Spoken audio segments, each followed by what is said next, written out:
This episode of the What's Happening Delco podcast is sponsored by Delco Meets for Business. Check us out on Meetup at Delco Meets, the number 4 business, and attend one of our incredible networking events. Be sure to register, and we'll see you there.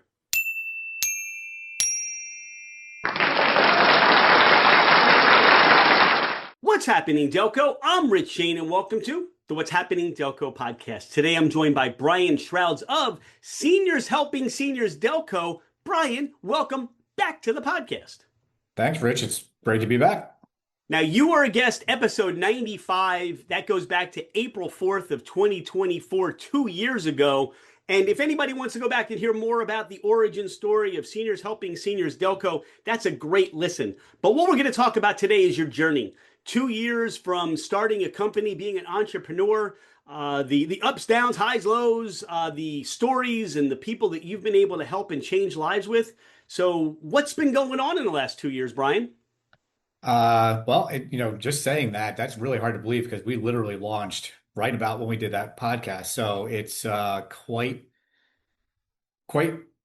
I guess, a hard thing to swallow. It feels like it's been like a day or two since that started. But then also based on the experience, it feels like it's been 25 years because we've been busy. It's been a great journey. All I can say is I don't look back at corporate America and never think about it anymore. It's just, I like what I do. I like the fact that we're making an impact on families and people here in the community. It's been a rewarding experience, a great growth opportunity for me personally, just to kind of build my own business, build on my own character, solve problems. It's been a lot of fun.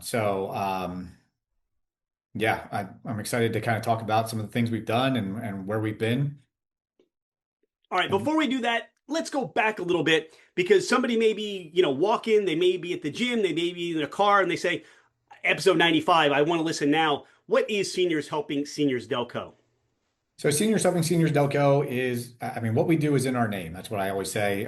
We hire active senior caregivers in the community to provide home care services for people that are looking to stay independent at home.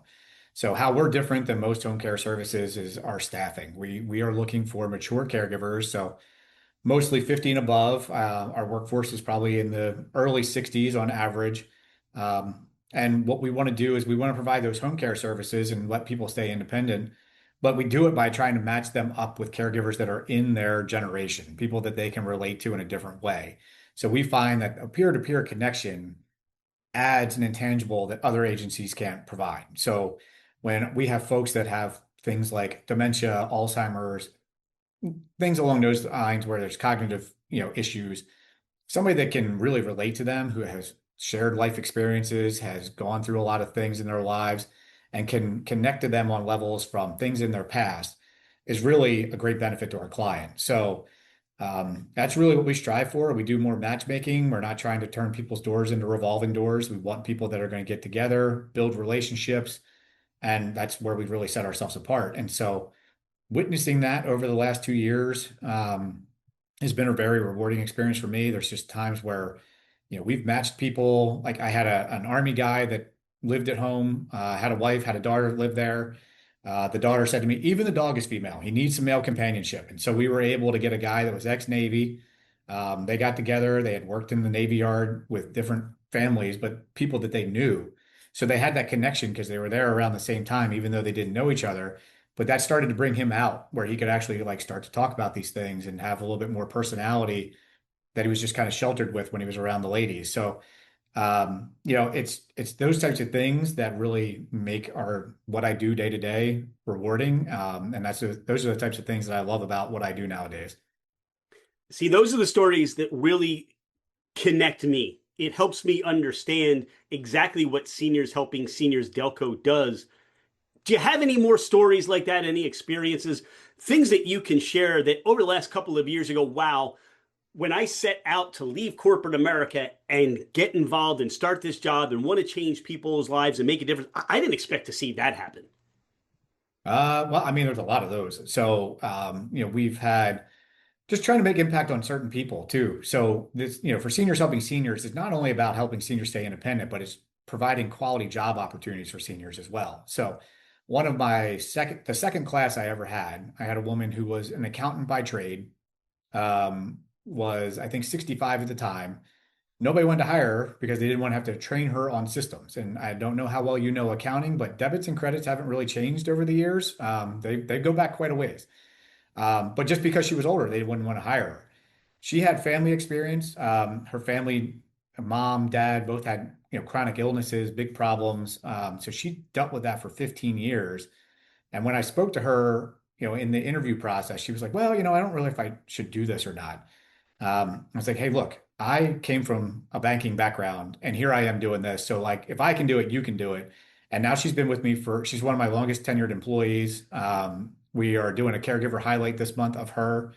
The families that she's worked with really love her. She's really good at this. And so, but she wouldn't have had a quality job opportunity if it wasn't for us. And so that's the thing is we can make an impact on people in more than one way. And that's, really where I love what I do because I've done that. I've had people that come from different backgrounds and everything else to come into this workforce. And then when they start making a difference in the lives of others, it increases their quality of life as well. And so that's what we want. We want people, seniors in particular, to stay active, have a purpose, and that's going to keep them moving and going. And it's just going to it's better for the community in general. And so now when you have those people that have that purpose and you can connect them to those other people that are looking to stay independent and just need that little bit of help, it just increases the quality of life across our seniors all across the board. And that's so I love what I do. After 2 years, you now have a been there doing that story. And one of the aspects one of the hats you wear is how do I get the word out? How do I get people to know who Seniors Helping Seniors Delco is?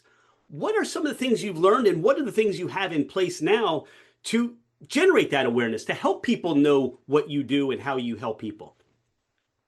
Well, I started my first Delco Meets meeting, I think, before I even launched my business. So I've been out there just talking to the community as much as possible. There's not a person that's a small business owner that asks me to grab a coffee that I don't say yes to. I go out, I talk to everybody. At the end of the day, like my background in finance, I built relationships with other organizations within the business. I don't know if you've ever done the corporate life, but the last person outside of compliance anybody wants to talk to in a banking organization is the finance guy.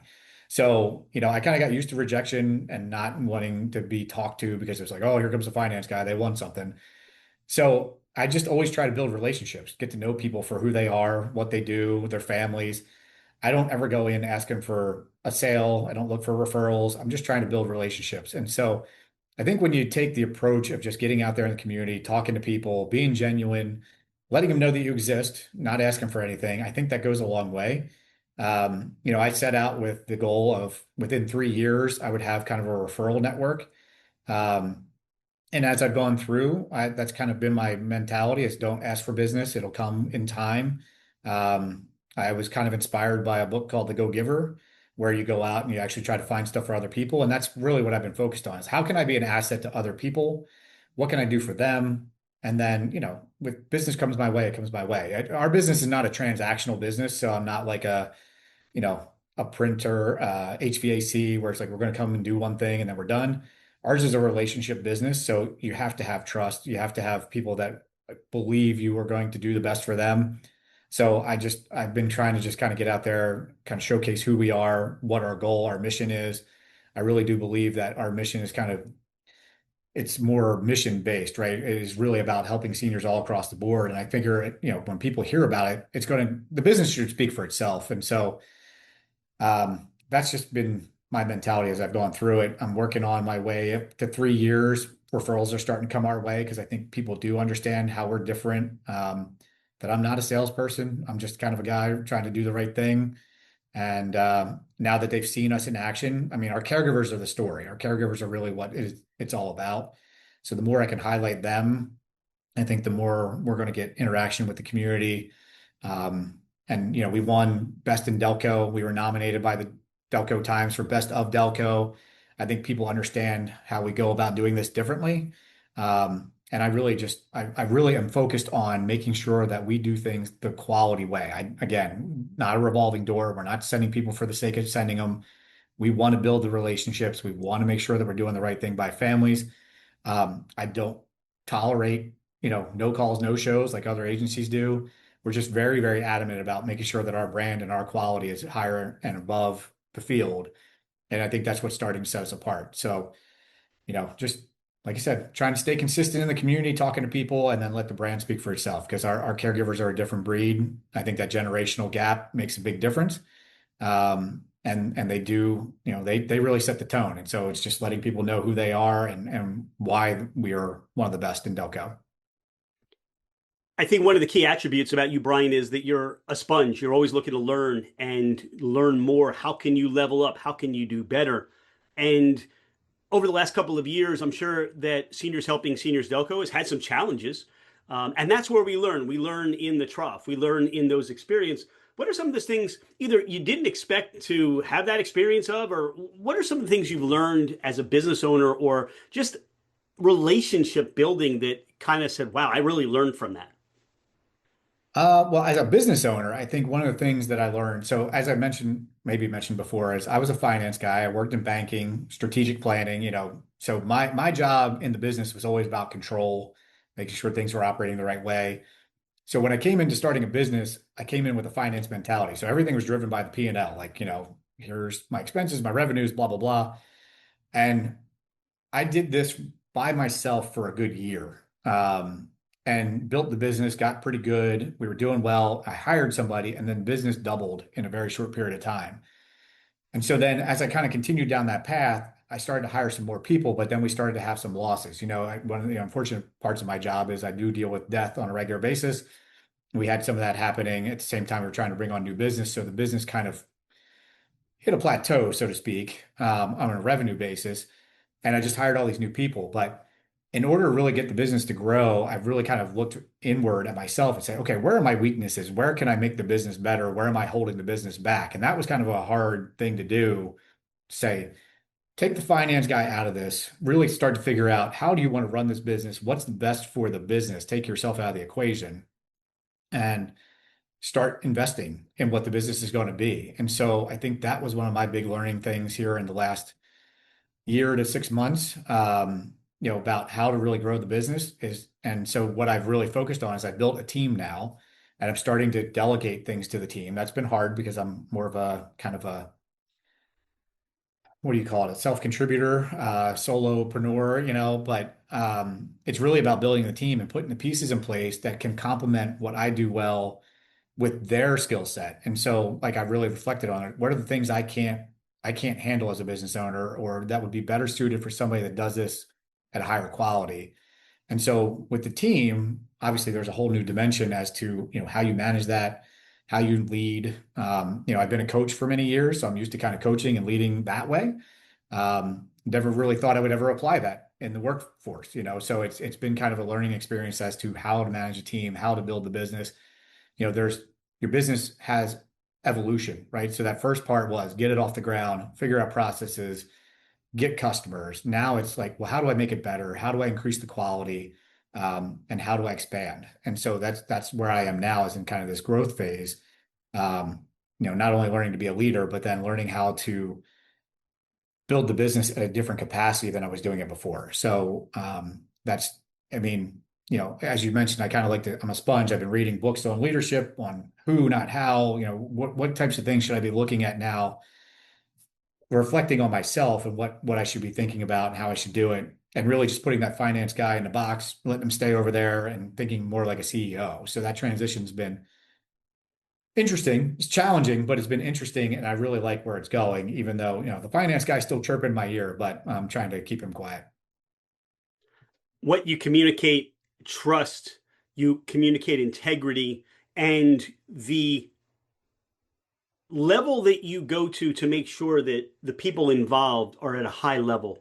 And that gives me confidence to know if, all right, I'm going to reach out to Seniors Helping Seniors Delco, the people that are coming into my house and the services that I'm going to have provided for me, I can have that confidence. So for people that are stopping to say, you know what, let me reach out. How do people get out? How do people contact you? What do they need to do?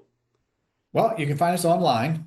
We are at shsdelco.com. We can also call us directly at our office, 610-484-4866. But, we're on Facebook, everywhere else. You can find us online, no problem. Just a quick search for Seniors Helping Seniors Delco. But yeah, I mean, they can reach out to us any which way they want. That's probably the easiest way to go through, and you can just fill out a form online. It'll connect us, and we'll reach out to you when it's convenient. Um, Actually, I think when we send out a notice to say, hey, we've got that information, it also gives you access to my calendar so people can set up time just to talk if they want to talk. So again, we're not high pressure sales. I just want to be a resource for people. I've talked to many of people that I've put in direction of other places because it's, we may not be the right fit. But ultimately I got into this. I left corporate America because I wanted to make an impact on people. And so that's been my mentality. If I'm not the right resource, I will find you a resource. Because most people that call are not in a great space with their family. They have needs. They're kind of in panic mode. So hanging up the phone and being like, well, sorry, I can't help you. It's just not the right mentality for me. So we're going to point you to the right people no matter what that is. So, and I'm happy to just have people call in and with questions, general questions. We're not going to pester you. It's just not our style.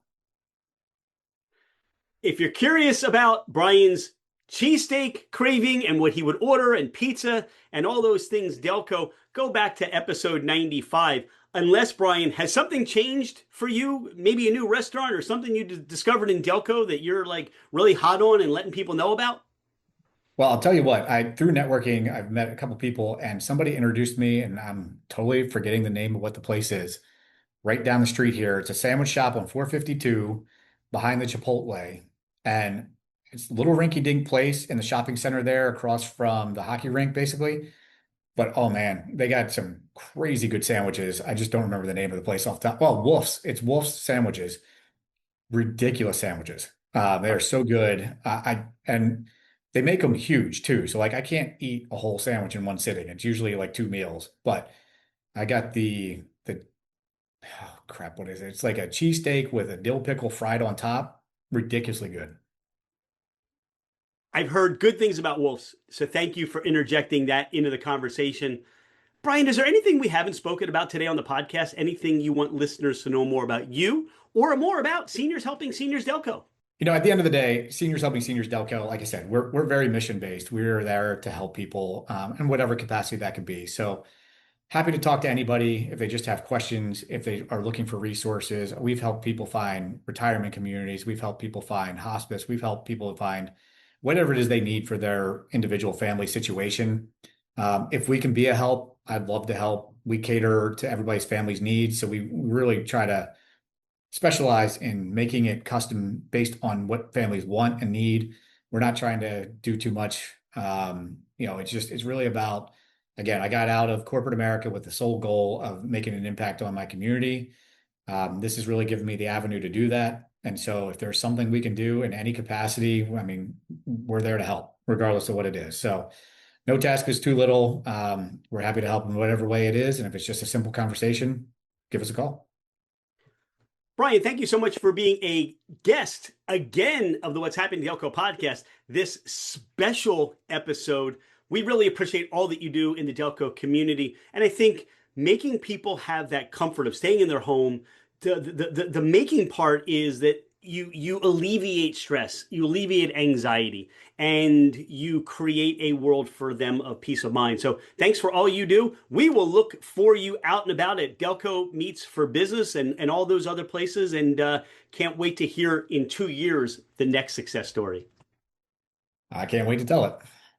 Thanks for having me. Hey, it's Rich. Thank you so much for being a listener to the What's Happening Delco podcast. I appreciate you taking the time out of your day to learn more about the people and businesses in our community. I have been a real estate agent for over 25 years, working with first-time home buyers to last-time home sellers. As a listener of the podcast, my gift to you is a complimentary 1-year American Home Shield home warranty. This is for buyers and sellers that I help. If you're looking to move anywhere in the United States, I have you covered with an amazing network of real estate agents. I look forward to hearing from you. My direct line is 215-313-3777, or you can email me at rshaneremax@comcast.net. Oh, by the way, I am never too busy for any of your referrals.